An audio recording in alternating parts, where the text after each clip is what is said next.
IGPR AGPR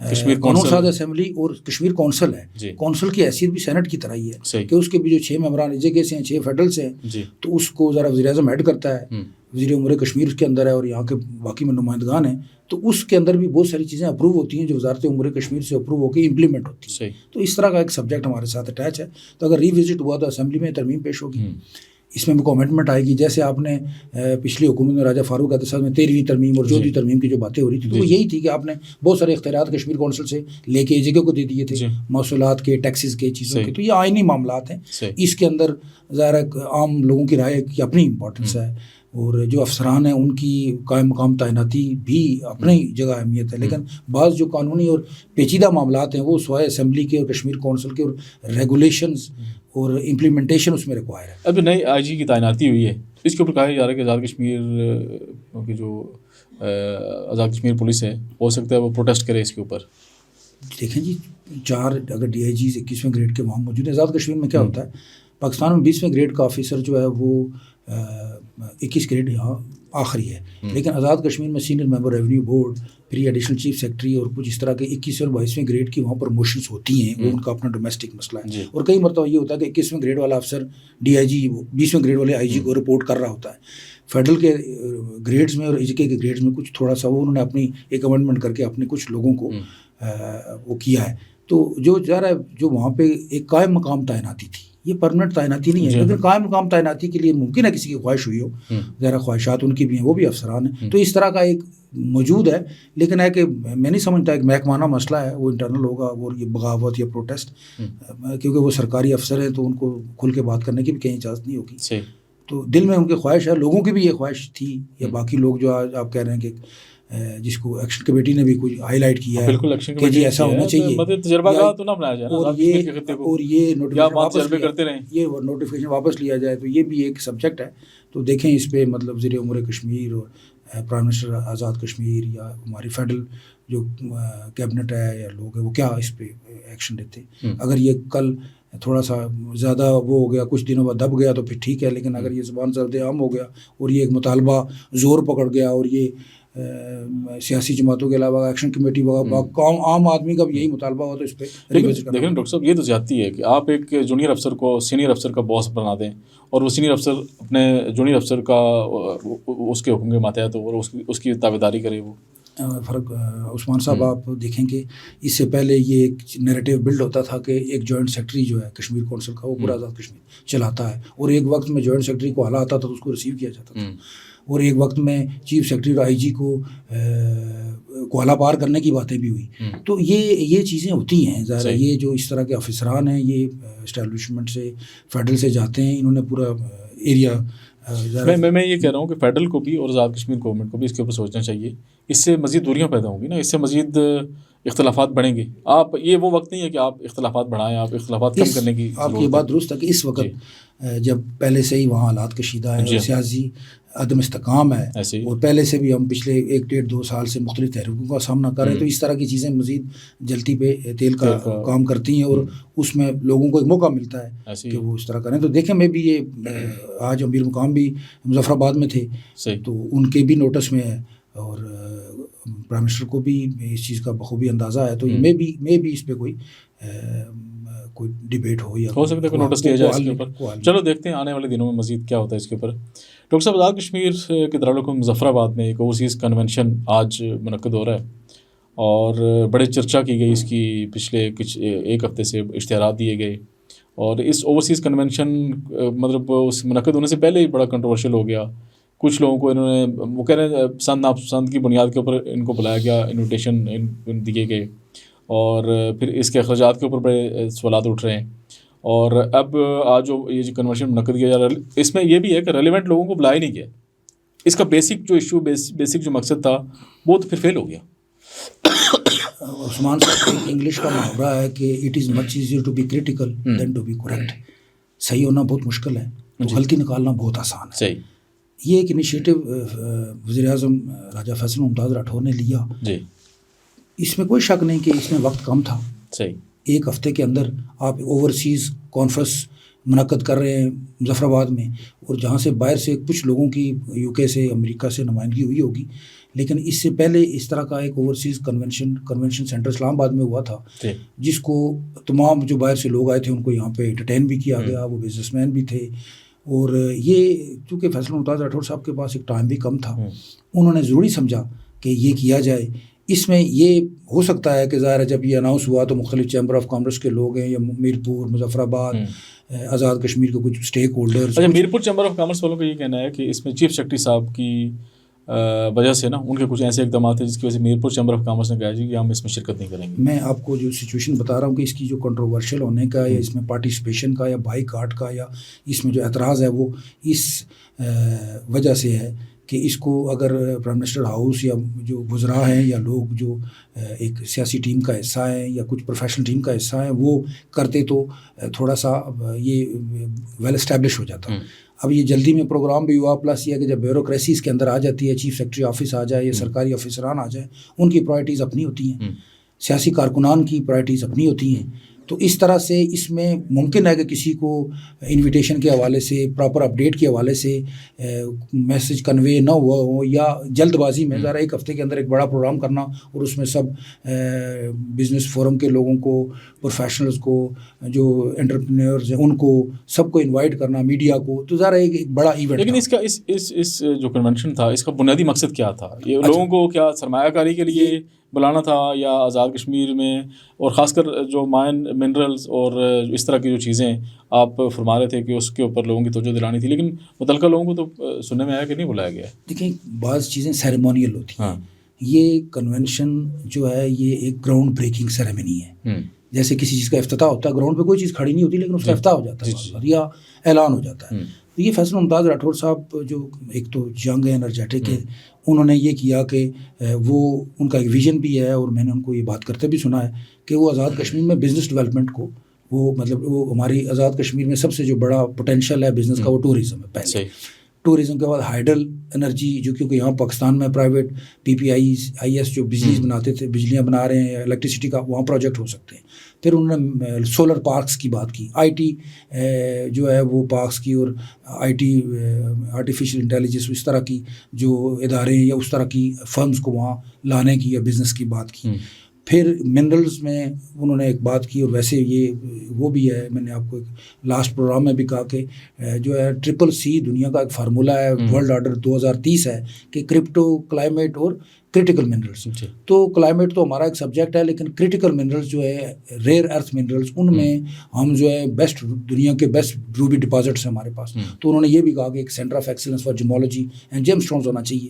پھر یہ ہے کہ جیم اسٹون کی کٹنگ اور پالشنگ کا وہ ہونا چاہیے، بینٹونائٹ کے اور گریفائٹ کے اور جپسم کے، اگر وہاں پہ ریزروز ہیں تو وہاں کی فیکٹریاں ہونی چاہیے، وہ ایکسپورٹس ہونے چاہیے، یہ بلاکس باہر کے بزنس مینس کو بھی دینا چاہیے۔ یہ باتیں کرنا تو بہت آسان ہے، لیکن ان کو فیسیلیٹیٹ کون کرے گا؟ اس میں گورنمنٹ آف آزاد کشمیر کی کیپیسٹی ہے، اس میں ہوگا کیا؟ جو اس کی جو اس فورم کی جو فیوچرسٹک، ایک تو یہ ہے کہ یہ ایک میسج ہے، اور اس کی کوریج آپ نے دیکھی کہ تمام چینلز نے کی۔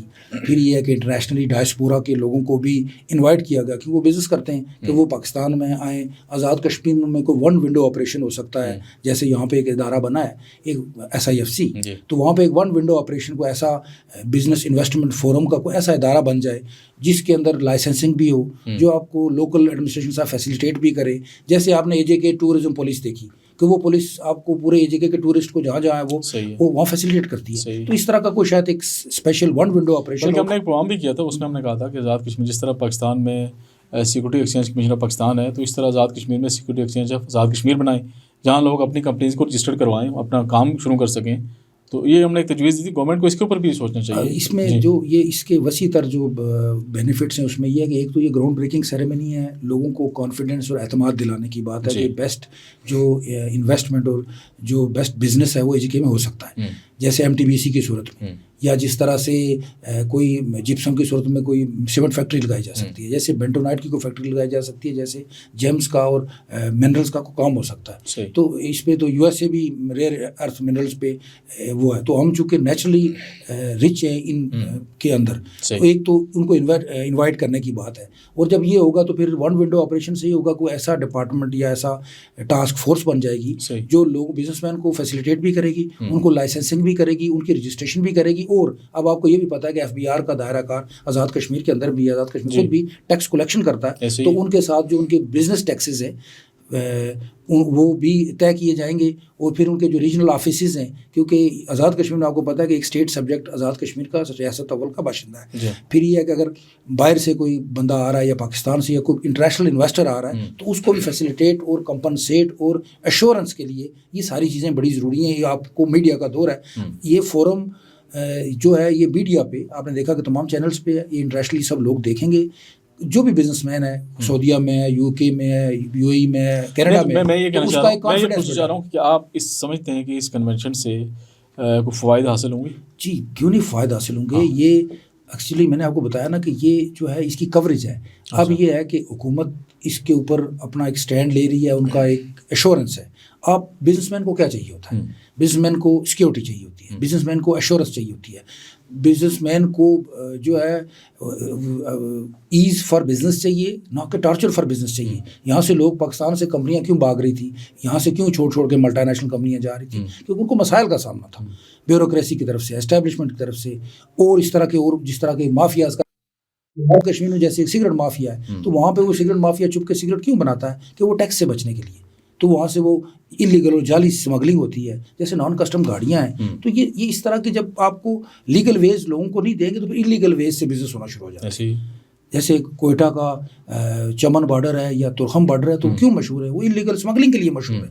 تو اس اسٹیٹ کو ظاہر پرامن اسٹیٹ ہے, تو اس کو بزنس ہب بنانے کے لیے اس میں فارسٹ سے, منرل سے اور آئی ٹی سے بہت ساری چیزیں یہاں ہو سکتی ہیں. ہر آدمی وہاں کا ایجوکیٹڈ ہے. تو جیسے ایم ٹی بی سی کی ایک مثال ہے کہ وہ یہاں بیٹھ کے آج لوگ انٹرنیشنل آن لائن بزنس کرتے ہیں. تو اس طرح کی چیزوں کو فلورش کرنے سے پالیسیز بنے گی. انسینٹیوز ایک اور چیز ہے, آپ بزنس مین کو انسینٹیو دیں گے, ٹیکس ریبیٹ دیں گے, مختلف چیزوں میں چھوٹ دیں گے, تو لوگ پھر آئیں گے. تو یہ صرف اس چیز کی اویئرنیس تھی. پھر یہ ہے کہ فیصل ممتاز راٹھوڑ صاحب کے ساتھ بیوروکریسی بھی ہے, کچھ ان کے وزراء بھی ہیں, کچھ ایسی سوشل پولیٹیکل پروفیشنل اور ایکٹیو لوگ ان کے ساتھ ملیں گے, بیٹھیں گے, فوکل پرسن بنیں گے اس طرح کے بزنس فورمز کے. تو یہ چیزیں خود لائن اپ ہو جائیں گی. پھر یہ میڈیا پہ, اخبارات میں, ویب سائٹ پہ AJK کی, تو یہ چیزیں آہستہ آہستہ لوگوں کو انکریج کرنے کی ضرورت ہے. چلو اللہ کرے, ہم امید کرتے ہیں کہ اس کنونشن سے کوئی نہ کوئی صورتحال نکلے اور آزاد کشمیر میں لوگ جو ہے وہ انویسٹمنٹ کریں, سرمایہ کاری کریں. وہاں پہ سرمایہ کاری سے فائدہ یہ ہوگا کہ وہاں روزگار کے مواقع پڑیں گے, لوگوں کو روزگار ملے گا. اسلام آباد, لاہور, کراچی جا کے جو نوکریاں کر رہے ہیں, وہ باغ میں, راولہ کوٹ, مظفر آباد میں کیوں نہ کریں؟ ایسے ہی صحیح بات ہے. لیکن اللہ کرے اس میں ہو. اس طرح کے بہت ساری اس سے پہلے انیشیٹیوز لیے گئے ہیں, لیکن وہ ہم نے دیکھا کہ گفتن شستن برخاستن کی حد تک کیوں ہے, اس کا آؤٹ پٹ کوئی نہیں نکلا ہے. تو اللہ کرے آنے والے دنوں میں مزید پتہ چل جائے گا کہ کیونکہ ایک تو اس گورنمنٹ کی ٹائم مدت کم ہے. اگر میں بھی ان کے پاس ٹائم ہوتا تو ہو سکتا ہے مزید کوئی آگے اقدامات اٹھائے جاتے تو پھر ہو سکتا ہے. لیکن نئی گورنمنٹ پہ بھی ہم یہ بات کرتے ہیں کہ اگر اس طرح کی کوئی انیشیٹو گورنمنٹ لے رہی ہے, تو اگر اس میں کوئی جان ہے, اس میں کوئی پوٹینشیل ہے, اس سے لوگوں کو فائدہ ہوتا ہے, تو جو آنے والی نئی گورنمنٹ ہوگی اس کو اس کا کنٹینیو کرنا چاہیے. ڈاکٹر صاحب, آزاد کشمیر میں صدر کی ایک نئی بحث شروع ہوئی ہے کہ صدر صاحب کون ہوں گے آزاد کشمیر میں. بیرسٹر سلطان محمود صاحب کی وفات کے بعد اب کہا یہ جا رہا تھا کہ پچھلے دنوں جس طرح جو اجلاس ہوا تھا آصف علی زرداری کی زیر صدارت پیپلز پارٹی آزاد کشمیر پارلیمانی پارٹی کا, تو اس میں تو سننے میں یہ آیا کہ زرداری صاحب نے چودھری یاسین صاحب کو کہا ہے کہ ہماری طرف سے آپ کا نام, ہم آپ کے ساتھ ہیں, اگر آپ آزاد کشمیر کے لیے صدر کے لیے کوئی اپنا جوڑ توڑ کر سکتے ہیں. تو اب سننے میں یہ آ رہا ہے کہ ایک وہاں پہ جاٹوں کا گروپ بن گیا ہے صدر کے لیے, اور ایک وہاں پہ مغلوں کا گروپ بن گیا ہے, اور ایک گجروں کا گروپ بن گیا ہے. تو اس میں کیا خبر ہے آپ کے پاس؟ پہلی بات تو یہ ہے کہ سیاست اتنا بے رحم کھیل ہے جی کہ بیرسٹر سلطان محمود چودھری کا ابھی جنازہ دفن نہیں ہوا تھا, تو یہ کنٹروورسی پہلے سے, جب وہ ہاسپٹل میں تھے اسی وقت سے صحیح بات ہے, ایک ازمپشن تھی, تو اس وقت سے ہی شروع ہے. سیاست جو ہے وہ ایک پاسبلٹیز کا, آپشنز کا نام ہے. صحیح. اور سرپرائزز تو آپ دیکھتے رہے ہیں. اس سے پہلے میں تاریخی کہا کہ میں آپ کو کچھ چیزیں بتاؤں کہ 2000 کے دور میں جب سکندر حیات وزیر اعظم بنے تو اچانک جنرل انور صاحب ایک دن ریٹائر ہوئے, دوسرے دن آئین میں ترمیم ہوئی اور وہ آ کے یہاں پہ حلف اٹھا لیا اور 2/3 اکثریت سمیت آپ نے وہ 5 سال صدر برداشت کیے. اس کے بعد پھر ایک اکثریت آپ کو ملی, مسلم لیگ نون کی بات کر رہا ہوں.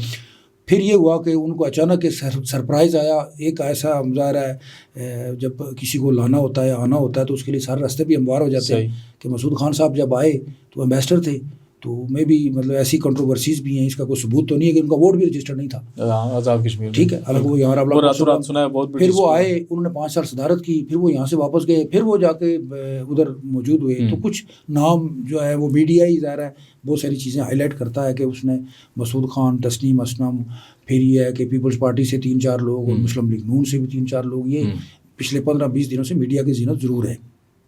جہاں تک آئینی مسئلہ ہے کہ کوئی بھی صدر کی وفات یا کوئی اس طرح کی سینیریو میں 30 دن کا ٹائم ہے اور 30 دن کے اندر اجلاس ہوگا اور 27 ممبران چاہیے منتخب کرنے کے لیے. مدت بہت تھوڑی سی ہے, اگر اگلی حکومت نے کیا تو امپیچمنٹ کے لیے 36 ہیں, لیکن 27 ممبران کا مسئلہ اب یہ ہے کہ پہلی بات ہے کہ اجلاس بھی اس تناظر میں نہیں ہوا. دوسری بات یہ ہے کہ اس کو جو منعقد کروائے گا وہ الیکشن کمیشن ہے, الیکشن کمشنر ہی نہیں ہے, اس کے ممبرز ہی نہیں ہیں, یہ ایک اور مسئلہ ہے. تو یہ باقی باتیں تو ممکن ہے ذرا پارلیمانی باڈی, یعنی آپ کا ایک آئینی ادارہ ہے ہی نہیں, نہ اس کا سربراہ ہے, نہ اس کے جو ممبران ہیں وہ بھی نہیں ہے. ایک سینئر ممبر کی تعیناتی ہوئی تھی, اس کو بھی چیلنج کیا گیا سنا. ایک تو یہ ممکن ہے کہ اس ذرا کنٹروورسی کی صورت میں ایک ازمپشن ہے کہ لیٹ ہو سکتا ہے, پہلی بات ہے جو آئینی, کیونکہ آئینی طریقہ کار آپ نے پورے کرنے. اب وہ الیکشن کمیشن کی فارمولیشن ہے, اس کا الیکشن کمشنر ہے, پھر اس کے ممبران ہیں, پھر یہ پروگرام ہے, پھر الیکٹورل کالج ہے 53 کا. اس تمام صورتحال میں ڈاکٹر صاحب ہمیں تو یہ لگ رہا ہے کہ آزاد کشمیر کے انتخابات بھی ٹائم پہ نہیں ہوں گے. وہ بھی لگ رہا ہے کہ دیکھیں نا, آپ کے پاس ابھی 3-4 ماہ کا وقت رہے گا, جولائی میں آپ کے انتخابات ہونے ہیں, تو آج یہ فروری آدھا ہو گیا. کیسے آپ, پہلی بات ہے کہ جو صدر کا الیکشن ہے اس میں 15 دن گزر چکے ہیں, بالکل ایسے ہی ہے, ٹھیک ہے. اب 15 دن مزید رہ گئے. جس کا الیکٹورل کالج ہے اے جے کے اسمبلی, جس کے 53 ارکان ہیں, 53 ارکان میں سے بھی کنٹروورسی یہ ہے کہ ایک جو آسم بٹ ہے اس کی چیلنج ہو گئی ہے اور نوٹیفیکیشن کو آیا ہوا ہے کہ رکنیت معطل کی جائے یا بحال کی جائے, ریویو میں ہے, پٹیشن ہے. دوسرا ایک راجہ اقبال صاحب جو اوورسیز کے ایم ایل اے تھے, محمد اقبال, اچھا وہ گئے یو کے میں, وہ ہیں اور وہ انہوں نے عدم اعتماد میں بھی کوئی رول پلے نہیں کیا اور وہ کوئی بڑے عرصے سے موجود بھی نہیں ہے, وہ بھی ایبسینٹ ہے ابھی. اور 2-3-4 جو پچھلے کئی اجلاس ہوئے نہیں, عدم اعتماد میں وہ شامل نہیں تھے, انہوں نے کوئی ووٹ پول نہیں کیا, کرنا چاہیے تھا. تو اب الیکٹورل کالج 51 رہ گیا ہے.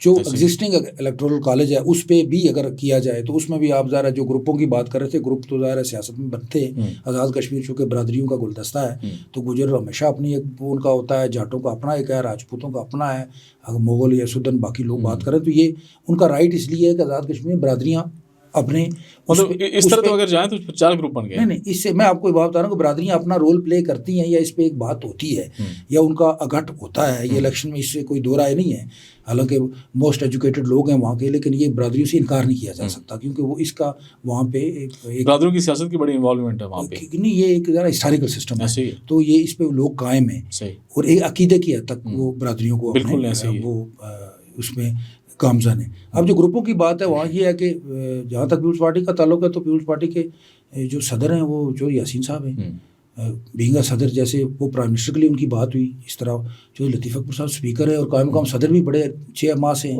ان کا بھی کہا جا رہا ہے کہ وزارت عظمیٰ ان کے دروازے پہ دستک دے کے چلی گئی. دیکھیں وزارت عظمیٰ جو بھی ایم ایل اے تھا وہ وزارت عظمیٰ کا وزارت عظمیٰ کا کینڈیڈیٹ تھا. اب کوئی ہر ایم ایل اے کی خواہش بھی ہے اور اس کی یہ ضرورت بھی ہے اور وہ کینڈیڈیٹ کھڑا ہو سکتا ہے. اب جتنے ایم ایل اے تھے ان میں سے فیصل ممتاز راٹھور صاحب بن گئے, لیکن کینڈیڈیٹ باقی بھی تھے. اس طرح سے اگر صدر کے لیے لیا جائے تو اگر جو میڈیا میں بھی آ رہا ہے ویسے بھی قائم مقام صدر ہے جو لطیف اکبر صاحب, وہ بھی پارٹی کے صدر ہیں جو یاسین صاحب, ان کو ابھی تک کوئی ان کی ایڈجسٹمنٹ نہیں ہوئی. اور اس کے علاوہ پیپلز پارٹی کے اندر مطلب قمر زمان صاحب الیکشن جو ہے وہ ہارے ہیں, گھر بیٹھے ہوئے ہیں. ایون تنویر الیاس صاحب کے بارے میں بھی بات ہے کہ وہ سابق وزیر اعظم ہے لیکن صدر بننے کے لیے وہ بھی اس طرح سے. سردار یعقوب صاحب ہیں, ان کو بھی آپ یہ وہ لوگ ہیں جو صدر وزیر اعظم رہ بھی چکے ہیں، یعنی کہ تنویر الیاس صاحب بھی وزیر اعظم رہ چکے ہیں، سردار یعقوب صاحب بھی رہ چکے ہیں، تو یہ سب کا حق ہے. یہ پیپلز پارٹی سے جو مسعود خان صاحب، تسنیم اسلم، یہ بیوروکریسی سے بات ہو رہی ہے. جو نون ہے ان میں سے بھی کوئی نہ کوئی کینڈیڈیٹ پلیس ہوگا، لیکن الیکٹورل کالج کی جو میں نے آپ کو بات کی، 19 نشستیں پیپلز پارٹی کے پاس، 10 نشستیں ہیں نون کے پاس. ٹھیک ہے، یہ آپ کے 29 ووٹ ہے، کیونکہ انہوں نے آپ کو سپورٹ کیا تھا پچھلے وزارت عظمیٰ میں. اب مہاجرین کی جو 12 نشستیں ہیں اس میں سے جو ہے وہ ایک نشست پیپلز پارٹی کے پاس ہے عامر غفار لون کی، اور دوسرا اکمل سرگالہ جو ہے وہ نون میں جا چکے ہیں، اب وہ نشست ان کے پاس ہے. تو باقی جو لوگ ہیں وہ 9 کے لوگ بچے ہوئے ہیں، ان میں سے ایک کی رکنیت چیلنج ہوئی ہے، 8 لوگ بچ گئے. نہیں ایک وہ بھی جاوید بٹ بھی گیا ہوا ہے نا. نہیں، جاوید بٹ تو پیپلز پارٹی میں. جی ٹھیک ہے، اب یہ 6 سے 7 لوگ بچ گئے ہیں جو مہاجرین میں ہیں. مہاجرین کی بات کر رہا ہوں، مہاجرین بھی ایک گروپ ہے نا. اچھا، اس کے بعد جو کچھ لوگ ایسے ہیں جو سابق وزیر اعظم جیسے قیوم نیازی صاحب ہیں، جیسے انوار الحق صاحب ہیں، جیسے سردار عتیق ہیں، اور حسن ابراہیم. یہ 4-5 ووٹ ایسے ہیں جو مقبول ہے. ٹھیک ہے، وہ بھی ذرا مہاجرین سے، لیکن ان کو اب ادھر پی ٹی آئی میں خواجہ فاروق چودھری مقبول اور قیوم نیازی صاحب، تو انوار الحق کا یہ جو 5-6 ووٹ ہیں یہ بڑا اہم رول پلے کریں گے. تو میجر ووٹ تو پیپلز پارٹی کے پاس.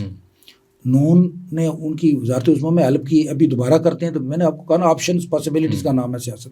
ممکن ہے کوئی ایسا غیر جانبدار آدمی بن جائے. یعنی ایون صدارتی کے بارے میں بھی یہ ہے کہ وہ بھی اپنی لابنگ کر رہے ہیں اور وہ کوشش کر رہے ہیں کہ ان کا رائٹ، مطلب وہ ہر بندہ اپنا رائٹ سمجھتا ہے، حالانکہ سیٹ ان کی ایک ہے، لیکن ممکن ہے کہ کسی جب ڈبیٹ ہوتی ہے تو مختلف کینڈیڈیٹس پہ غور ہوتا ہے، کسی ایک پہ سب لوگ مان بھی جاتے ہیں یا منوا بھی لیے جاتے ہیں. اس سے پہلے انوار الحق کو آپ نے دیکھا کہ سارے الیکٹورل کالج سب نے ہی ووٹ دیا، جن 1-2 نے نہیں دیا تو نہیں دیا. مطلب یہ ہے کہ ابھی تک صورتحال بلر ہے. آپ کو صحیح نظر میں یہ سمجھ رہا ہوں کہ یہ پری میچور بات ہے. پہلی جو بات ہے وہ یہ ہے کہ الیکشن شیڈیول اناؤنس ہونا. اس سے بھی پہلے جو ضروری بات ہے کہ الیکشن کمیشنر بننا. ادارہ ہی وہ موجود نہیں ہے. مجھے لگتا ہے کہ الیکشن کمیشنر نہ بننا، الیکٹورل کالج نہ ہونا، جو آپ جیسے آپ نے انٹرو میں بات کی کہ الیکشن مجھے جولائی اور اگست میں ہوتے نظر نہیں آ رہے. الیکشن ہونے کے لیے الیکشن کمشنر ایک اور جو ووٹر فہرستیں ہیں وہ نادرا سے اپڈیٹ ہونی ضروری ہے. یہ ایک چھوٹا آپ کے لیے یہ ایک ٹیسٹ کیس ہے. اگر آپ صدر کا الیکشن بر وقت کرانے میں کامیاب ہو گئے، یہ صدر اگلی آزاد کشمیر کی سیاست میں بھی اثر انداز ہوگا. یہ صدر اس چیز کا بھی فیصلہ کر سکتا ہے کہ اگلی حکومت کس کی ہے. سیاسی صدر آتا ہے تو سیاسی حکومت ہوگی. اگر کوئی جو ہے وہ غیر جانبدار اور طاقتور حلقوں کا صدر آتا ہے تو پھر آپ کے پاس سچویشن بھی، کیونکہ میں نے آپ کو پہلے 2 تجربوں کی اس لیے بات کی کہ 2 صدر آپ گزار چکے ہیں، اور یہ مسلم لیگ نون خود گزار چکی ہے. پیپلز پارٹی یہ چیزیں کرتے ہوئے تھوڑی ریزسٹ کرتی ہے کیونکہ ان کے پاس اکثریت حاصل ہے ان کے پاس. تو مسلم لیگ نون نے پہلے یہ 2 تجربے کیے ہیں، ان کا کوئی جواب نہیں ہے ان کے پاس کہ یہ بندے آپ نے کیوں قبول کیے، کرنے پڑتے ہیں بعض اوقات. تو سیاست میں یہ مطلب ڈاکٹر صاحب کہنے کا مقصد یہ ہے کہ ابھی تک صورتحال واضح نہیں ہے. واضح اس لیے نہیں ہے کہ جب تک الیکشن کمیشن نہیں بنتا، ممبران نہیں بنتے اور شیڈیول اناؤنس نہیں ہوتا، تو 15 دن گزر چکے ہیں اور آگے کل پرسوں سے رمضان سٹارٹ ہے. کرنے کو آئیں تو ذرا 1-2 دن 3 دن کی بات ہے، کیونکہ صرف الیکٹورل کالج ہے، آپ نے شیڈیول اناؤنس کرنا ہے، کاغذات نامزدگی جمع کرانا ہے، ہفتے کا وہ ٹائم ہے، اور آپ نے پولنگ ڈے رکھنا ہے. صحیح. تو اس میں اس کے ساتھ ایک جو صورتحال آپ نے وہ ذکر کیا کہ جو عاصم بٹ صاحب ہے، عاصم شریف بٹ صاحب، ان کی جو رکنیت کے حوالے سے سوال، مطلب سب سے پہلے تو یہ بھی ایک بڑا سوالیہ نشان ہے کہ یہ لوگ اپنے آپ کو کشمیری ثابت کر کے گھس کیسے گئے اس سسٹم میں. 40 اسٹیٹ سبجیکٹ بنوائے اور اتنے عرصے سے مراد رہتے رہے، رکن اسمبلی رہے، وزیر رہے، اور کسی نے پوچھا تک نہیں، دیکھا تک نہیں. اور ہماری عدالتوں کا نظام وہ اتنا پوسیدہ ہو چکا ہے کہ وہ کئی سال لگ جاتے ہیں لوگوں کو کیسوں کا فیصلہ کرتے ہوئے، اور یہ بڑی افسوسناک صورتحال ہے. ابھی عاصم شریف بٹ ہو گیا، جس طرح ریاض گجر صاحب کے بارے میں کہا جاتا ہے کہ وہ بھی ان کا بھی کشمیریت سے کوئی تعلق نہیں ہے، نہ ان کے پاس شہریت ہے. یہ عاصم بٹ ہیں. یہ اس کے ساتھ ساتھ جاوید بٹ کا نام بھی لیا جا رہا تھا کہ ان کے پاس بھی اسٹیٹ سبجیکٹ جو جعلی ہے، اور ریاض گجر صاحب جو ہیں جو ڈپٹی اسپیکر ہیں ان کے پاس بھی. اور یہ 3-4 بندے ہیں جن کی انہوں نے چیلنج بھی کی تھی طاہر کوکر صاحب نے کہ ان کی شہریت جو ہے نا وہ مشکوک ہے. تو اب یہ بڑا سوالیہ نشان ہے آزاد کشمیر کے سسٹم کے اوپر کہ یہ لوگ 40 اسٹیٹ سبجیکٹ لے کے آزاد کشمیر کے اتنے بڑے سسٹم میں گھس گئے، مراد لیتے رہے، عیاشیاں کرتے رہے، اور کسی کو پتہ ہی نہیں چلا. کتنا بڑا یہ دیکھیں، یہ مہاجرین کی جو نشستیں، ہم تو آزاد کشمیر کی حد تک تو ہر آدمی دوسرے کو جانتا ہوتا ہے چیزیں ایک اس میں. تو جہاں تک جعل سازی کا اس چیز کا تعلق ہے، وہ چیلنج بھی ہے وہ ایک دوسرے کے خلاف چیلنج ہمارے یہاں میں یہی عرض کر رہا ہوں کہ سسٹم جو انصاف کا سسٹم ہے وہ اتنا پوسیدہ ہو چکا ہے کہ وہ کئی سال لگ جاتے ہیں. کشمیر میں کیا پاکستان میں بھی یہی صورتحال ہے. دیکھیں جی قانون کا تو یہی ہے کہ ذرا کورٹس ہیں, ہائی کورٹ کے بعد سپریم کورٹ ہے, پھر نظر ثانی ہے, پھر مختلف چیزیں ہیں, اپیلیں ہیں, اور یہ اس دوران کئی دفعہ وہ ٹائم فریم ہی گزر جاتا ہے, اور وہ اپنی مراد فوری اور سستا انصاف تو یہ بات ہی ہے. لیکن اتنے ظاہر ہے یہ چیزیں, اس میں کوئی شک نہیں ہے کہ ایسی آوازیں ہیں اور ایسی باتیں ہیں کہ جعلی ہونے کی اسٹیٹ سبجیکٹ اور چیزیں, لیکن کچھ کہا نہیں اس لیے نہیں جا سکتا کہ ایک پٹیشن کرتا ہے, دوسرے کا حق میں فیصلہ آتا ہے, دوسرا پھر اپیل میں چلا جاتا ہے. تو یہ ایک چل رہا ہے, یہ ایک مہاجرین کی نشستوں میں ظاہر ہے لوگ اس میں کوئی پہلے کے مہاجر ہیں, وہ 89 کے مہاجر ہیں, کوئی انہوں نے نہیں جو اوریجنل مہاجر ہے وہ تو اس کے اوپر کوئی ڈینائی نہیں کر رہا ہے, وہ تو بالکل ٹھیک ہے. لیکن اس طرح کے جو جعلی لوگ اگر آ کے آپ کے اتنے بڑے سسٹم میں بیٹھ جائیں, اور میں آپ کو بات بتاؤں, ایک سے پوچھیں تو دوسرا کہتا ہے وہ جعلی ہے, دوسرے سے پوچھیں وہ کہتا ہے یہ جعلی ہے. اب دونوں ایک دوسرے کو جعلی کہہ رہے ہیں, اب اس کا فیصلہ کون کرے گا کون جعلی ہے؟ ریاست کرے گی, ریاست کے ادارے کریں گے, اور ریاست کے ادارے خاموش ہیں. اسکروٹنگ جب ہوتی ہے اور ظاہر ہے سر اسکروٹنیاں کہیں ہوئی ہیں, اس اسکروٹنی میں کیا نکلا, کچھ بھی نہیں نکلا. عوام کو ایک لالی پاپ دیا گیا ہو اور کچھ بھی ہوتا ہے وہ نظر نہیں آ رہا ہے. ڈاکٹر صاحب آپ کو بہت بہت شکریہ. ناظرین آج کا پروگرام ہمارا یہیں تک, انشاءاللہ آنے والے دنوں میں مزید آزاد کشمیر کی سیاسی صورتحال اور جو بھی معاملات ڈیولپ ہوں گے نئے, اس سے آپ کو آگاہ رکھیں گے. تب تک اجازت دیجیے گا. خدا حافظ.